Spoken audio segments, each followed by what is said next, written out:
Jeremy? Yeah, thank you very much. I have many questions actually, so I will try to keep to three. So actually, there are more like three problems. I have. The first one would be the problem of flat ontology, in the sense that I mean, Latour starts with flat ontology, right? Mm-hmm. But then everything is made of relation, and that's where you have differences. Whether for you, it seems that flat ontology is not just a starting point, but it's also at the other end of the process.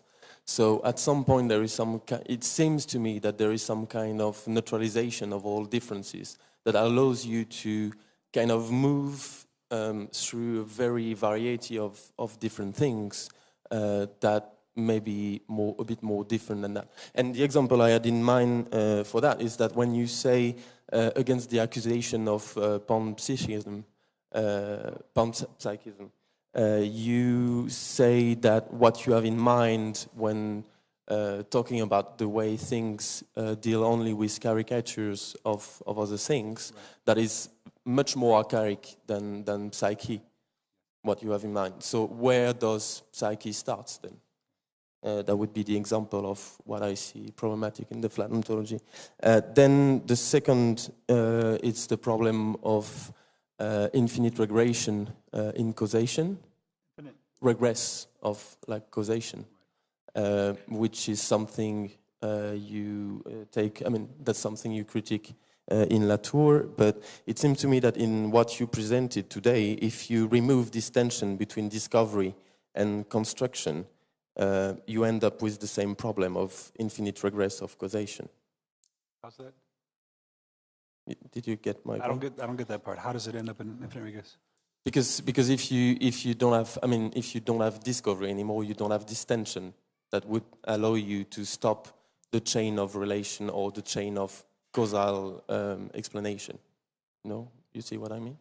Okay, I'll think about it. Okay, and the third one. It's even more general than that, but it's a problem that I encountered recently. Is there not some kind of surdetermination of the object, of the concept of object in what you propose, without having really deal with the question of why you're using this term of object? Because, for instance, in the Latour's book, you start saying that for Latour you have only actants, which to me seems a concept that it's much more loose somehow than like the object is much more closed as a concept. It's already, I mean, in French it has this meaning also of reification somehow, and it seems that it's not really something you have explained. So that would be the third question. Thank you. Okay, so the third point, I think I have explained it, and it's actually the easiest of the three, so I'll start with that. Some people complain about the use of the term object because object implies a subject, and reification, as you said. Terms, I'm pragmatic when it comes to terminology. I think you use a term, and if it works, you keep it. You know, object-oriented philosophy, for example, that was a joke term initially, but it caught on, and I kept it. Speculative realism was a term coined for specific purposes that caught on, so we use it. I try not to nitpick my own or other people's terminology too much. The reason object exists in my philosophy is because I'm coming out of phenomenology, and phenomenology uses the term object, first of all, to cast a very wide net. Anything could be an object, unreal, fictional, physical. So it's a good term. I mean, you could use something else like units, as Ian Bogost uses, or I suppose you could use monads, but that's already too infected by Leibniz, maybe. I like object because it's a good common word, and I think I found that all you have to do is give people a few caveats that I don't mean object as opposed to a subject, and they usually catch it right away. People reinvent terms in their own ways all the time. It's not impossible. It's not difficult. So there were theories of objects in Austrian philosophy in the 1890s that Husserl emerged from that, and that's I'm trying to show my debt to that tradition. And Heidegger, of course, meant it as a negative term, but again, I think a few caveats help explain that Heidegger, if I say Heidegger talks about real objects, well, he never uses the term object except in a negative sense. But I just explained that in a few pages, and I think that's usually enough to explain to readers what I mean. So I'm going to stick with objects, I think. There are a few other terms I might change, but I think I'll stay with that one. Flat ontology, let me go back to the first point. For me, there's not an entirely flat ontology. I think flat ontology is a good first step because then you're not excluding anything, you're not reducing, you're not saying that all that matters are physical simples. There can be objects at all different sizes, not just natural things, not just microscopic things, not just eternal things. Anything can be an object. I like that initial step. But the flat ontology, the problem that leads to, well, it leads to a couple of problems. One is that people have a political misunderstanding of it. People think that this means that we hate humans or something. You get this in the blogosphere. OOO hates humans because we're saying that cement blocks are just as important as humans. Well, that's just an obvious equivocation. We mean ontologically cement blocks are just as important as humans. It does not follow that there's no hierarchy in which humans are more important in the political sphere. It's just a non sequitur. The other problem with flat ontology is that it leads to the mediator problem that I identified in the tour in Prince of Networks, which is that having a flat ontology is like trying to have magnets that are all north poles and connect them. You can't. They're going to repel each other.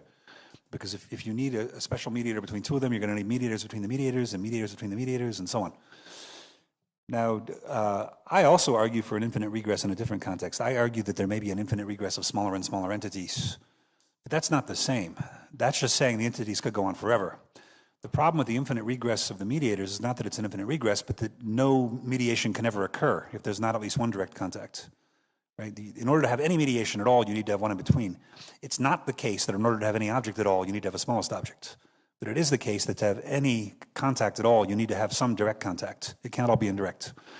And so that's where I came up with this idea that the sensual sphere has to mediate the real and vice versa. Just like the North and the South Pole, the magnets have to connect. You can't connect two poles of the same kind. Now, I'm not sure I understood why you thought my abolishing of discovery and construction distinction would lead to an infinite regress. You